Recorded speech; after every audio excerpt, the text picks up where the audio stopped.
प्रभु की दो तरह की भक्ति होती है। एक सकाम भक्ति होती है और एक निष्काम भक्ति होती है।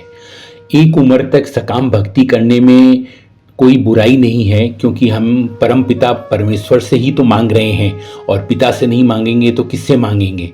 तो सकाम भक्ति में कोई बुराई नहीं है। मगर एक अवस्था के बाद ऐसा जब सब कुछ अपने पास हो जाता है तो निष्काम हो जाना चाहिए, और निष्काम भक्तों का भी योगक्षेम प्रभु पूरा करते हैं। ऐसा नहीं है कि हम निष्काम हो जाएंगे, कुछ मांगेंगे नहीं तो हमारी ज़रूरत की पूर्ति नहीं होगी। प्रभु परम पिता हैं, सर्व सामर्थ्यवान है, अंतर्यामी हैं, वो हमारी ज़रूरत की पूर्ति हमसे पहले करते हैं। एक वाकया अभी बहुत सुंदर मुझे पता चला। मैं अस्पताल जा रहा था तो मैंने कैब बुक करी, और कैब बुक करके मैं जब जाने लगा तो वहाँ देखा कि श्याम बाबा, खाटू श्याम बाबा की फोटो लगी हुई है कैब में। जय श्री श्याम लिखा हुआ है, और हारे का सहारा बाबा के बारे में 2-3 चिन्ह मेरे को मिले। तो मैंने जिज्ञासावश ऐसी ड्राइवर जी को पूछा कि भाई आप श्याम बाबा के भक्त हैं क्या? तो उन्होंने कहा कि मैं जो भी हूँ वो इनके कारण ही हूँ।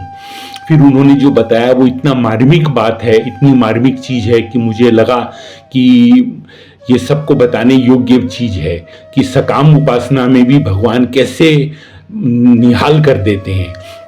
उन्होंने कहा कि मेरी उम्र अभी 35 साल की है। जब मैं 18 साल का था तो मैं ड्राइवरी सीख कर और शहर आ गया। शहर आकर और मैंने गाड़ी चलाने की नौकरी करी, ड्राइवर बन के नौकरी की। उसके बाद मैं श्याम बाबा का मेरा इष्ट था, मैं हर बार खाटू श्याम जी जाता था, और भगवान ने ऐसी कृपा करी मेरे कि मेरी नौकरी मैंने छोड़ दी और खुद अपनी गाड़ी इंस्टॉलमेंट पे मैंने ले ली। एक गाड़ी ली, उसके बाद दूसरी गाड़ी ली, और फिर 16 साल के अंदर मेरे 16 गाड़ियाँ हो गई। अब 15 गाड़ी मेरी ड्राइवर चलाते हैं, एक गाड़ी मैं खुद चलाता हूँ। 35 साल की उम्र है मेरी, और इतना भरपूर भगवान ने दिया कि मैं उसको संभाल ही नहीं पा रहा हूँ। दूसरी बात उन्होंने कही कि मेरी बेटी 8 साल की है और मेरे घर में बेटा नहीं था, और मैं भगवान को हरदम कहता था कि बेटी तो पराया धन होती है, चली जाएगी तो हमारे बुढ़ापे का सहारा कौन होगा।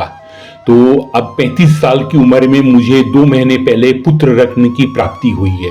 ये भी श्याम बाबा की कृपा है कि इतनी बड़ी उम्र में 8 साल के दूरी के बाद में मेरे को पुत्र प्राप्त हुआ है। तो भगवान ने परिवार भी हमारा भरा पूरा कर दिया, व्यापार भी भरा पूरा कर दिया, और इतना भगवान ने दिया, इतना भगवान ने दिया जिसको हम छप्पर फाड़ के देना बोलते हैं। तो ये सकाम उपासना की बहुत बड़ी मिसाल है। और निष्काम जब हो जाते हैं तो वो तो उससे भी बड़ी बात है कि भगवान के ऊपर दायित्व आ जाता है योगक्षेम का।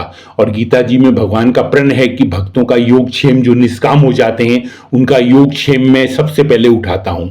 जय श्री हरि।